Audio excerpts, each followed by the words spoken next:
জানো, কত আশা করেছিলাম যে আজকে একটু ঠাকুর দেখতে যাব। আজকে 3টে বছর হয়ে গেল আমি ঠাকুরের মুখ দেখি না, ঠাকুর দেখতে যাই না। কোথাও ঘুরতে নিয়ে যায় না, কোথাও না, ভাল লাগে না আমার। কার ভাল লাগে বলো গৃহবন্দী হয়ে থাকতে? সবসময় ভালো লাগে না, ঘরের মধ্যে থাকতে একা একা বোর লাগে, নিজের কেমন পাগল পাগল লাগে, কেউ কথা বলে না। আমি জানি তো সবার মুখের উপরে জবাব দিয়ে দিই, সেই কারণে হয়তো আমার আত্মীয় স্বজনরা কিছুদিন আমার সাথে কথা বলবে, বলার পরে আমার থেকে যখন তাদের সব জিনিসপত্র নেওয়া হয়ে যাবে, তাদের যখন স্বার্থটা পুরো মানে মিটে যাবে, তখন আর তারা আমার সাথে কথা বলবে না। আরে আত্মীয় স্বজনের কথা বাদ দাও, আমার বাবা মারা যাওয়ার পর তো নিজের মাই আমার সাথে কথা বলে না। আমার মাটা তাই আমার খোঁজ নেয় না, জানো। আমার মা এই আজ 1.5 বছর 2 বছর, আমার বাবা মারা গেছে 3 বছর, এই 3 বছরে পড়েছে। আমার বাবা মারা যাওয়ার পর ইচ্ছা করে, জানো না, ইচ্ছা করে আমার বোনরা আমাকে অপমান করতো। হ্যাঁ, আমার মাসি এরা গিয়ে অপমান করতো। আমার মা না কিছু জানাতো না, শুধু সবসময় তাদের সঙ্গে, হ্যাঁ, তাদের সাথে খুব দেখতাম সব কি কানাঘুষি ছোট কথা তাদের সাথে খুবই করতে। এবার যখন আমি সেই কথাগুলো যখন অন্যর কাছ থেকে জানতে পারতাম, তখন না আমি যখন জিজ্ঞেস করতে যাইতাম, তখন সবাই মা 2-1টা কথা বললেও আর সব বাকিরা তখন সবাই যেন আমাকে মানে চিড়ে খায়, এরকম একটা ব্যাপার। না, আমার অপরাধটা কি? আমি অনেক দূরে থাকি, আমি মাকে দেখাশোনা করতে পারবো না। হ্যাঁ, আমি মা যেভাবে চলছে, মানে আমি চাই আমার বাবার যে টাকা পয়সাগুলো, সেগুলো যতদিন আমার মা বেঁচে থাকবে ততদিন আমার মা ভোগ করুক, এটা আমি চাই। তারপরে মা ভোগ করার পর তার ঘোরাফেরা, তার যত সকাল্লাদ, যত জীবনে যা পূরণ করতে পারেনি, আমি চাই যে সেগুলো সে পূরণ করুক। না, আর বাকি যে আত্মীয় স্বজনগুলো রয়েছে, আত্মীয় স্বজনগুলো বলতে আমার বলতে কোনো ইয়ে নেই, তার বোনের বর, মানে আমার মাসি বলতে তো আমার ঘেন্না করে এখন। এরা সব মানে আমার মায়ের কান ভাঙিয়ে খাচ্ছে। আমি যদি মাকে বলতে যাই, মানে আমি যদি মায়ের পক্ষে থাকি, মায়ের সাথে থাকি, তাহলে তো মা আমার কথা শুনবে, আর তাহলে তো আর হবে না, মানে তোমার হচ্ছে কি বলবো, মানে মা তাহলে আর ওরা আর মাকে কান ভাঙিয়ে খেতে পারবে না। না, সেই কারণে ওরা যুক্তি পরামর্শ করে, ছলচাতুরি করে সবসময় মায়ের কানে আমার নামে বিষ ঢালতো। হ্যাঁ, বিষ ঢেলে একদিন 2 দিন 3 দিন দেখি অনেক কিছু বাড়িতে হয়, অনেক অনুষ্ঠান হয়, মা আমাকে জানায় না। আচ্ছা, আমি বাড়ির বড় মেয়ে, আমারও তো ইচ্ছা করে যে না, ওই বাড়িতে কি হচ্ছে না হচ্ছে আমি একটু খোঁজ খবর নিই, কি ভালো কি মন্দ। এমন ব্যবহার ওরা করতো, মনে হতো ওই বাড়িতে যেন আমার কোনো অধিকারই নেই। আরে বাবা, আমি অধিকার জন্মানোর জন্য বা অধিকার পাওয়ার জন্য আমি যাইনি, ওটা তো আমার বাবার বাড়ি, ওটা তো অধিকার আমার তো অধিকার। তার দিদির বাড়ি, মানে আমার মাসি এটা মনে করে যে আমার দিদির বাড়ি, হ্যাঁ, সে আমার থেকে বেশি, মানে আমার বাবার বাড়ি, আমার থেকে সে বেশি অধিকার ফলায়, সে সবসময় বেশি অধিকার ফলায় আমার বাবার বাড়িতে। হ্যাঁ, এই জন্য মায়ের সাথে আমার একদিন খুব গন্ডগোল হলো, মানে আমার বোনের বিয়ে ঠিক হলো, মা আমাকে কিচ্ছু জানায়নি, জানো না। হঠাৎ বিয়ের আগের দিন বিকেলে আমাকে ফোন করে বলছে, বিকেলে কি সন্ধ্যে এরকম টাইমে আমার ঠিক মনে নেই, আমাকে ফোন করে বলছে কি যে তুই কালকে বিকেলে একটু আসিস তো। আমি বললাম কেন?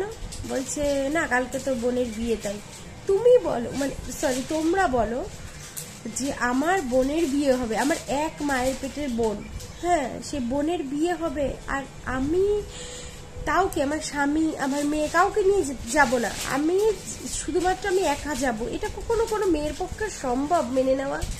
তোমরাই বলো, সম্ভব তো না। যাই হোক, মার সাথে গন্ডগোল হলো, একটু কথা কাটাকাটি হলো। তারপর মা বলল তোর মতো মেয়ের আমার লাগবে না, দরকার নেই। ভালো কথা, দরকার নেই। যেদিন মার মনে হবে আমাকে দরকার সেদিনই মা ফোন করবে আমাকে। আমি ভাবলাম যাক, মা মেয়ের মধ্যে তো গন্ডগোল হতেই পারে।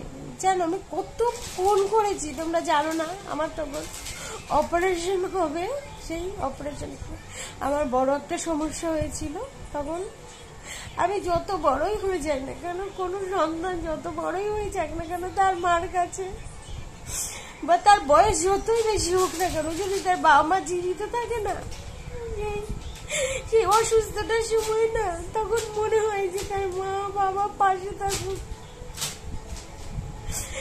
একটা ছোট যদি কোনো সমস্যা হয় তখনও মনে হয় কি আজকে যদি আমার বাবা মা পাশে থাকতো তাহলে অনেকটা জোর পাওয়া যায়।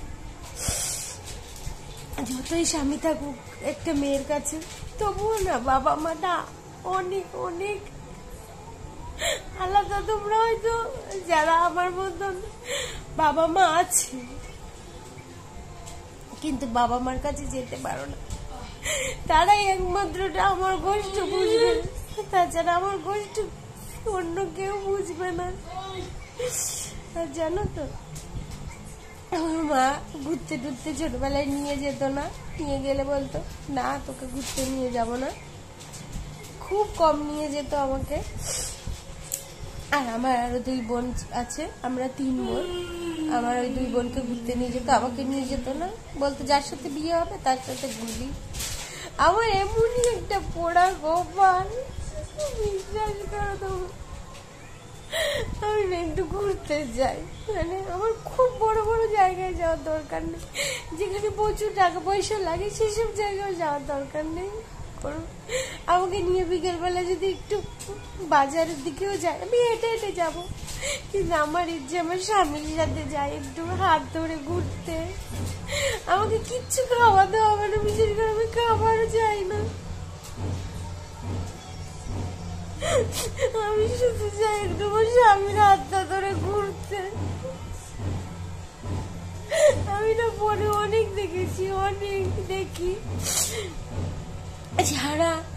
সারা এলাকার মানুষ যখন সবাই সবার ফ্যামিলি নিয়ে ঘুরতে ব্যস্ত, তখন আমি অন্ধকারের মধ্যে ঘরের মধ্যে বসে শুধু কাঁদি, জানো,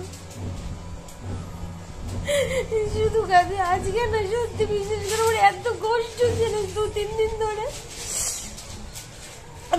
ধরে ঠিক হয়েছে। আজকে আমাদের ঘুরতে নিয়ে যাবে, আজকে ঘুরতে নিয়ে যাবে, জানো, দিনের বেলায়। এখন শুধু দিনের বেলা একটু মেঘ করেছে, বৃষ্টি নামেনি, কিচ্ছু হয়নি, জানো, একটু মেঘ করেছে। আমাদের আর নিয়েই গেল না ঘুরতে, আমাকে একটু নিয়ে গেল না তো গেলই না, জানো না। আমার এত মুখ ভেঙে কান্না আসছে না, তোমাদেরকে কি বলবো, জানো না। কারণ আজকে 3টে বছর আমি ঠাকুরের মুখ দেখিনি। আমি যদি হিসাব করে বলি যে তাহলে বলতে হয় যে 7-8 বছর বেশি হয়ে গেছে আমি ঠাকুরের মুখ দেখিনি, মায়ের মুখ। আর 3টে বছর এই জন্য বললাম যে ঠাকুর দেখতে যাওয়া না, শুধুমাত্র দিনের বেলায় মোটরসাইকেলে করে একটু রাস্তায় পাক দেওয়া, ব্যাস, আর কিছু না। এটা কি ঠাকুর দেখতে যাওয়া বলে? এত বছর আমি এই 3 বছর সেটাও হয়নি আমার সাথে, সেটাও না। সেই কারণে আমি বললাম যে 3 বছর আমি ঠাকুরের মুখ দেখিনি। আর ওইভাবে বললাম 3 বছর আগে আরো 2-3 বছর ধরে ওই দিনের বেলায় 1 ঘন্টার জন্য শুধুমাত্র একটু রাস্তা দিয়ে ঘুরিয়ে নিয়ে আসতো। এটা কি ঠাকুর দেখা বলে বলো? সেই কারণে আমি তোমাদেরকে বললাম যে আর এই 3টে বছর তো আমি ঠাকুরের মুখই দেখিনি। আমি কত আশা করে বসেছিলাম যে আজকে বোধহয় আমাকে নিয়ে যাবে, জানো তো, নিয়ে গেল না। আজকে এত খারাপ,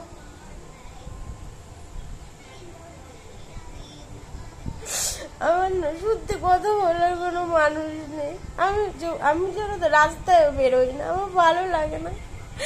কোনো আত্মীয় স্বজন, আমার যারা প্রিয় মানুষ, আমার মা, যে জন্মদাতা মা, সেই যখন আমার সাথে কথা বলে না, আমাকে ভুল বোঝে, তখন তো আশেপাশের মানুষ, আমি সবার সাথে কথা বলি জানো তো, কিন্তু আমার শুধু ওই ভয়টাও লাগে যে আজকে আমি কথা বলবো, কালকে বলবো, 3 দিনের দিন আবার কি বলবো, তারা একটা কথা বলবে।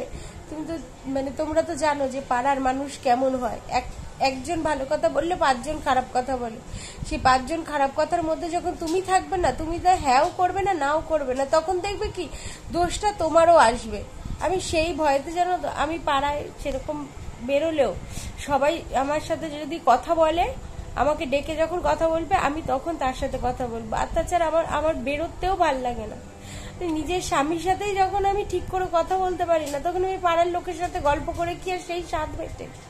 সব মেয়েরাই চায় তার স্বামীর সাথে একটু ঘুরতে ফিরতে। হ্যাঁ জানি অনেক মেয়েরা আছে, কিছু মেয়েরা আছে তাদের প্রচুর প্রচুর চাহিদা তাদের স্বামীর থেকে। আমার কোনো চাহিদা নেই, আমার শুধু একটু এতটুকুনো চাহিদা যে আমার স্বামী আমায় নিয়ে একটু রাস্তায় ঘুরুক, একটু হাতটা ধরুক, ব্যাস এতটুকুনোতেই আমি এতটুকুনোতেই আমি সন্তুষ্ট। জানো আমার এর থেকে বেশি কিছু চাই না। তো সব ওইটুকুনো কখনো করে না। আর তার জন্য না খুব কষ্ট হয়, খুব কষ্ট হয় যে আমি বাবার বাড়িতে সুখ পেলাম না। যার সাথে আমার বিয়ে হলো সেও বুঝলাম। সত্যি আমার ভাগ্যটা খুব খারাপ।